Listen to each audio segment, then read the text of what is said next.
मैं था तब हरि नहीं, अब हरि है मैं नाही। प्रेम गली अति साकरी, दो न समाए।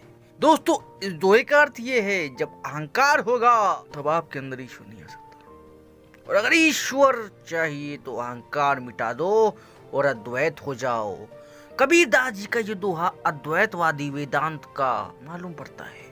जैसे कि आदि शंकराचार्य ने कहा था, अहम ब्रह्मास्मि, ब्रह्म सत्य जगत मिथ्या। भगवान श्री कृष्ण कहते हैं, आत्मवत सर्वभूतेषु या पश्यते पंडिता, यानी सभी में जो मुझको देखे वो पंडित है, यानी वो विद्वान है।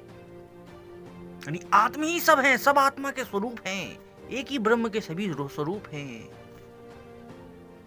ये सनातन धर्म का विशालता है। तो कबीर जी क्या भगवान है? गुरु ब्रह्मा गुरु विष्णु गुरु साक्षात महेश्वराय, तो यानी गुरु का तो स्थान होता ही है। हालांकि जो कबीर पंथी होते हैं, जो कबीर पंथी संप्रदाय हैं, वो उनको भगवान मानते हैं। हालांकि आदि शंकराचार्य को भी भगवान माना जाता है, मतलब चैतन्य महाप्रभु को भी भगवान का रूप माना जाता है। मतलब जितने भी पंथ वाले हैं, जितने भी संप्रदाय वाले हैं, सभी के गुरु भगवान का ही स्वरूप है, क्योंकि उनके अंदर ईश्वर की वाणी आती है भाई। क्योंकि जब आत्मा, एक योगी, एक साधु, एक संत उस परमात्मा को जान जाता है, उस परमात्मा को अपने हृदय में जान जाता है, अच्छा ये आत्मा, ये जो बोल रहा है, ये जो चल रहा है, उसी एक परमात्मा का अंश है। और ये बात जब जान जाता है योगी, साधक, ऋषि, मुनि, भक्त, वह मुक्त हो जाता है, उस प्रेम में आनंद को जान जाता है। आनंदम आनंदम आनंदम प्रेमानंदम प्रेमानंदम प्रेमानंदम, तब उसका भला होता है, वो समस्त शक्तियों को अपने अंदर प्राप्त कर लेता है। दोस्तों, ये जो है योग दर्शन में भी कहा गया है, इसका मतलब ये जो संपूर्ण भारतीय दर्शन है, चाहे बौद्ध धर्म हो, जैन धर्म हो, हिंदू धर्म हो, नाथ संप्रदाय हो, फिर न जाने कितने संप्रदाय हैं, सबका सिद्धांत एक है, अद्वैत। उस पूर्ण सत्ता परमपिता परमेश्वर, हम सभी उसके अंश हैं। उसमें उससे जुड़ जाना ही ईश्वर की प्राप्ति है। यही सत्य है, यही सनातन है। ऐसा धर्म का सिद्धांत कहता है तो कबीरदास जी इसके लिए काफी महत्वपूर्ण माने गए हैं।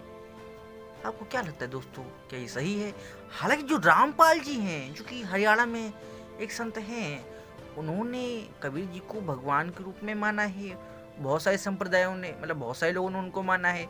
तो कबीरदास जी के दोहे तो बहुत ही उच्च कोटि के ऋषि द्वारा ही लगते हैं। मुझे लगता है कि वैसे हैं भी, क्योंकि अगर अद्वैत की मानी जाए, जो अद्वैत सिद्धांत है आदि शंकराचार्य का, कि यदि जीव को अपने अंदर की परमात्मा का, यानी जो परमात्मा रूपी है, वो जीव माया के कारण अपने आप को जान नहीं पाता, लेकिन कबीर जी जान गए और अपने सर्वस्व रूप में व्याप्त हो गए, तो इसका मतलब परमात्मा ही हो गए। जो ब्रह्म जाने सो ब्रह्म हो जाए, ये उसका कारण है।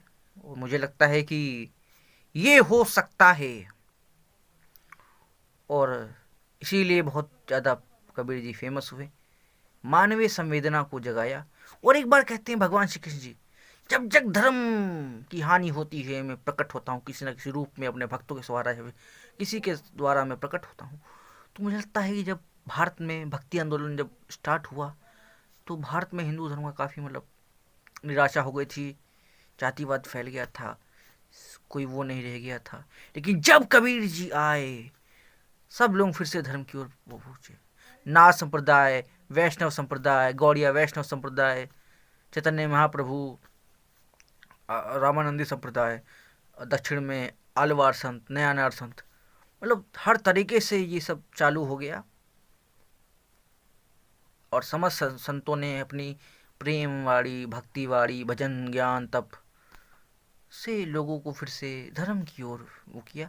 आज जो आप हिंदू धर्म देख रहे हैं, ये उस समय की एकता का देन है ना। कुछ जातिवादियों ने तो ऐलान ही कर दिया था कि हिंदू धर्म को लगभग बौना कर देना है, लेकिन इन संतों की देन है कि इन संतों ने अपने त्याग तपस्या से वापस से प्रेम, करुणा और भजन भक्ति से सनातन धर्म में वापस लाया।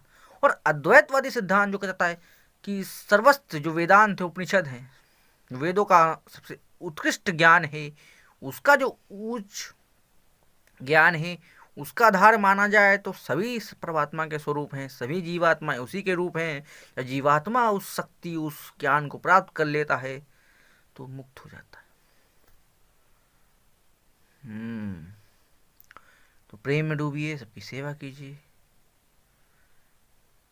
जी हाँ दोस्तों, सबसे सरल मार्ग तो यही है, बस इसको जानना है किसी तरीके से। उसके लिए काफ़ी प्रैक्टिस करनी पड़ेगी। हालांकि कबीरदास जी के दोहे काफ़ी अच्छे हैं, और वो काफ़ी सीख दे के गए हम लोगों को। जी हाँ दोस्तों, अगर वीडियो अच्छी लगी हो तो लाइक कर दो, सब्सक्राइब कर दो मेरे चैनल को दोस्तों।